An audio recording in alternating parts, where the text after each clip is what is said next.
Welcome, my name is Christine DeSouza, the founder of Rubino's Gluten-Free Traditions, and today I'm going to demonstrate how to bake our Italian macaroons that are free of the top 8 allergens.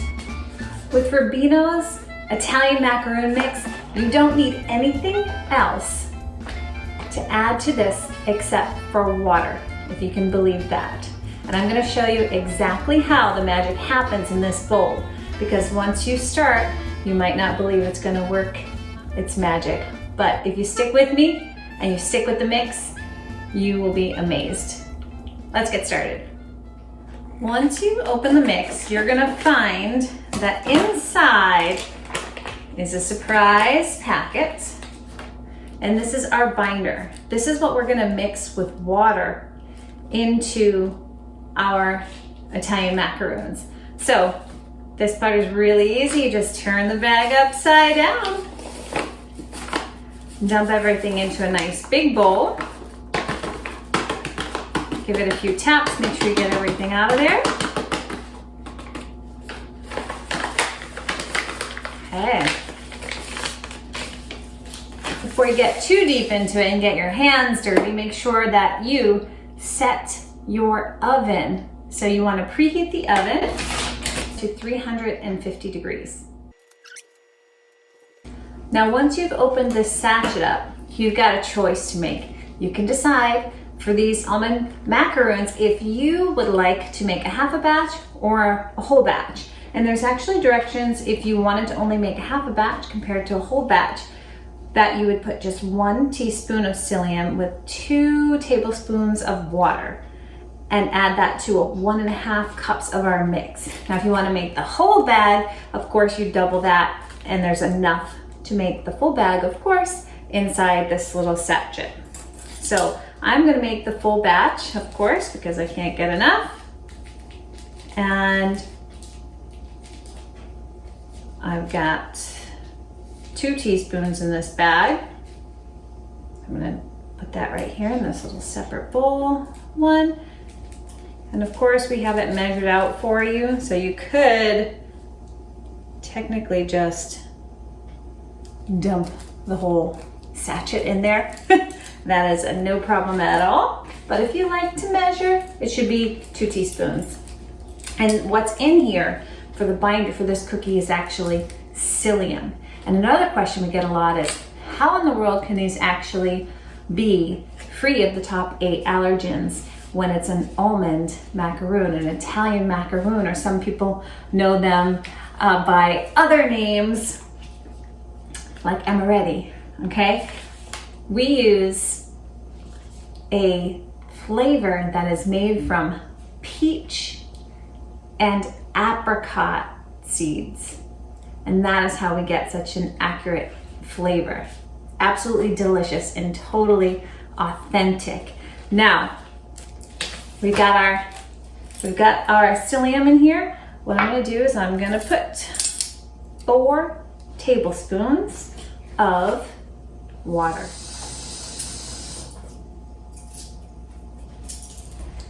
There we go. 4 tablespoons of water to the 2 teaspoons of psyllium for the full batch of the Italian macaroons. Then I'm just gonna take this whisk and whisk it up. And it's gonna thicken. It's gonna get to be at first kind of like an applesauce, and then kind of like a gelatin. And it may be a new experience for you.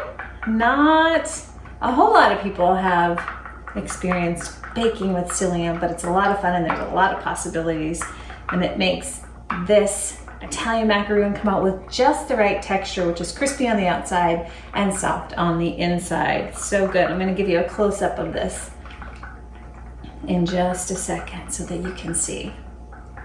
Let's see if you can see that there. It's nice and gloppy. So if you think it's wrong, you're wrong, it's right. Okay, and even if it gets thicker than this, it's okay, because what we're gonna do is really work this in to the mix here. Now, like I said, I really wanted to do this with you because you're not going to believe the magic is going to happen until you see it. So I'm about to show you.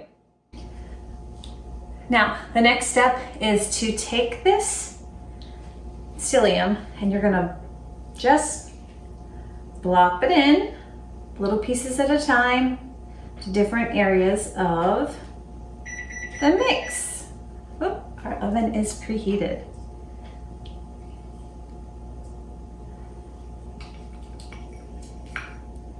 Once that's all in there, I use my hand. I start with the spoon and then I finish with my hand. So you can use gloves if you don't like to get your hands sticky. Your hands will get sticky. And of course, when I'm making this for other than my family, I'm using gloves. But I prefer without gloves. So take my rings off, clean my hands really good, and then get ready to get messy, okay? You're gonna see this is still very floury, okay? And it's gonna stay like that for a little while, so don't get nervous. So what I do is when I'm mixing, I actually wet my hands lightly, and then I start to mix. And then I wet them again and start to mix. And you're gonna see how that's gonna help this cookie dough come together.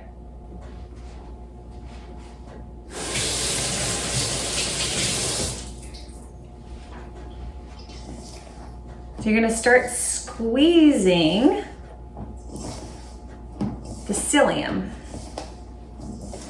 And you're gonna start squeezing the dough into the psyllium, and you're gonna be amazed at how much the psyllium will absorb and start bringing everything together. And I'll show you each time I wet my hands what it looks like inside the bowl. Okay, just really start squeezing it all together. You can see there's a little part of it here starting to form. Let me get that a little closer to you.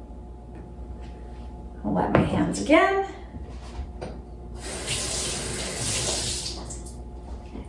And it does say on the directions to do this with a wet hand. So you can just keep repeating wetting your hands until everything starts to come together. I'm gonna keep you here with me the whole time so that you can see in real time just how it happens. Okay, more water.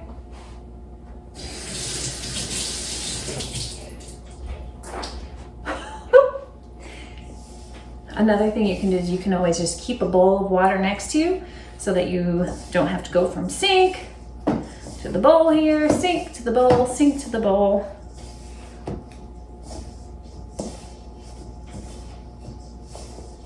Starting to form.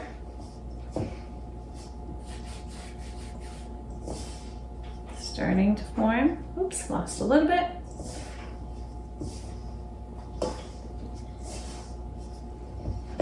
Okay, you can see what that's looking like now. It's getting there, but it's still very piecey. Okay, I'm gonna bring it over here.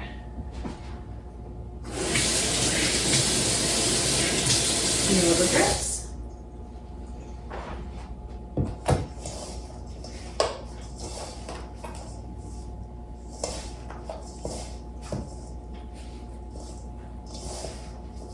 Oh yeah, now we're getting somewhere.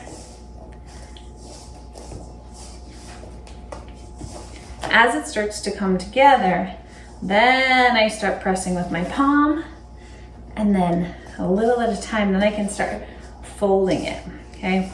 Almost there, almost. I'm getting a little bit of a workout, but it's worth it, right? Okay, the dough is definitely gonna be sticking to your hands. You can just take it off. We're getting closer.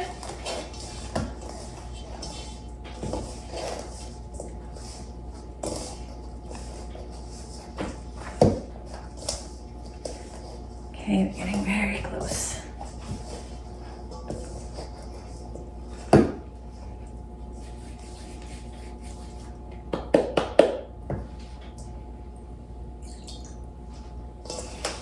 Okay, a few more sprinkles.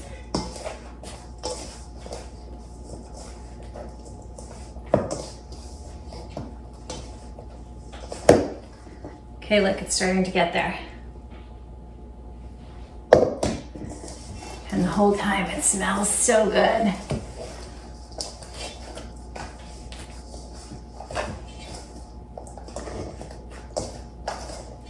Just a few stray pieces now.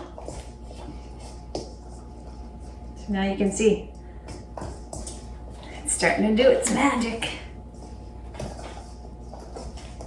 Now I'm just doing palm, fold, palm. So I'm really folding it in together now.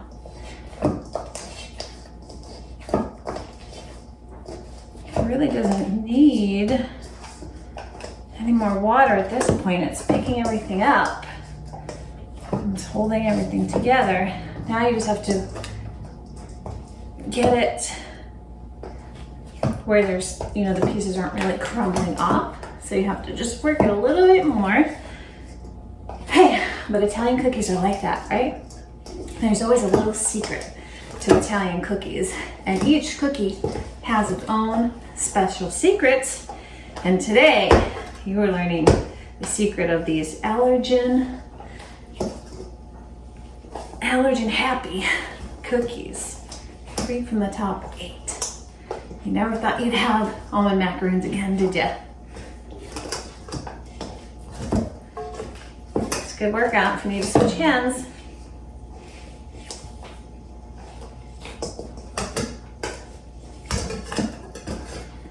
Amazing. It's happening.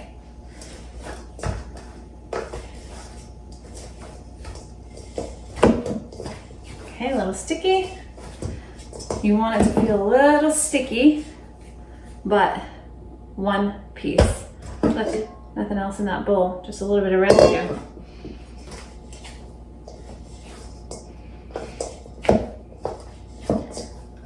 The oven is now preheated, and we're gonna scoop these onto our cookie sheet.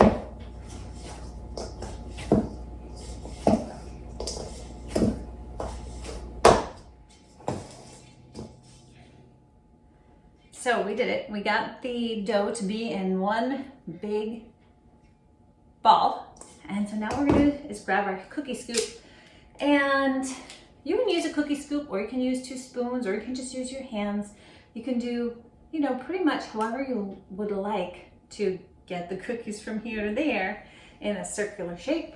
Or if you have another idea in mind, these are pretty forgiving. So I use a cookie scoop and I flatten it there.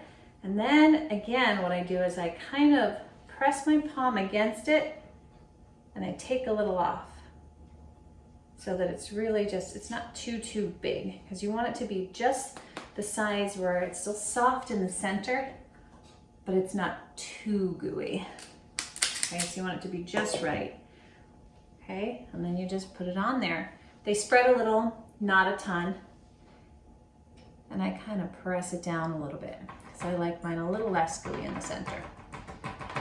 Okay, but everybody has a favorite way that they like their cookies. So I got it just like this, okay? But I make sure that it's not stuck to the bottom. And oftentimes, depending on what type of pan I'm using, I will line it with foil. So if you know that your pan sticks really easily, then you can go ahead and use a piece of foil, and it works out just fine like that. I'm sure parchment paper would work as well, but I haven't not used that, but I'm sure it would work. Okay, let's squeeze it out, press it down a little.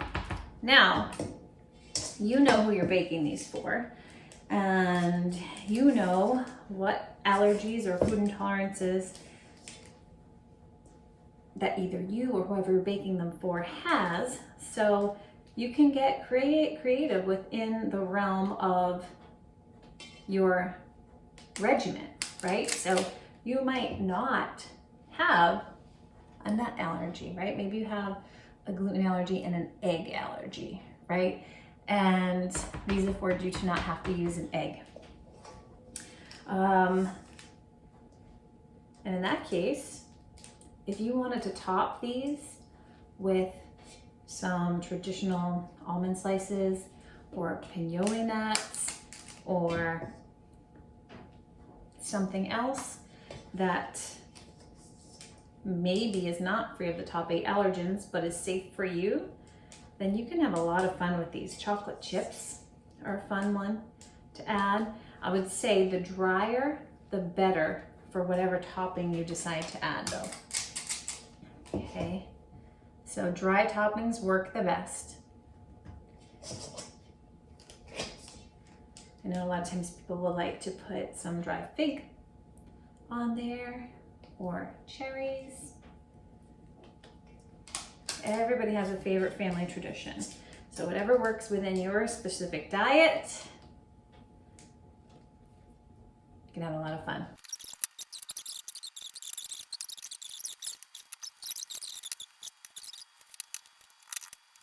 So this came out to about 17 and a half. What you do with that other half is your business. So let's go ahead and put our cookies into the oven. And remember, we have had it preheated to 350 degrees, and we're gonna set the timer for 18 minutes. Now, depending on the type of oven you have and how it heats, hopefully it heats evenly, I would definitely recommend using the middle rack or maybe even one above the middle rack, just depending on how your oven heats things, because they can, if they're too close to the bottom of the oven, they can get hard and crispy on the bottom before they cook all the way through. So I suggest either the middle rack or one above, but you will know best because you know your oven. See you in 18 minutes. Okay, you can see how the macaroons came out here. Now these definitely need to cool before you eat them. So I would set them off to the side. If you have a cooling rack, you can transfer them to a cooling rack. Otherwise, you can leave them right on the pan and wait very patiently. Now we have a plate of delicious Italian macaroons that are crispy on the outside and soft and gooey on the inside, just like this. They came just perfect. And I hope that you and your family and your friends really enjoy these cookies. And my hope is that everyone can feel welcome at your table. Thanks, and I'll see you next time.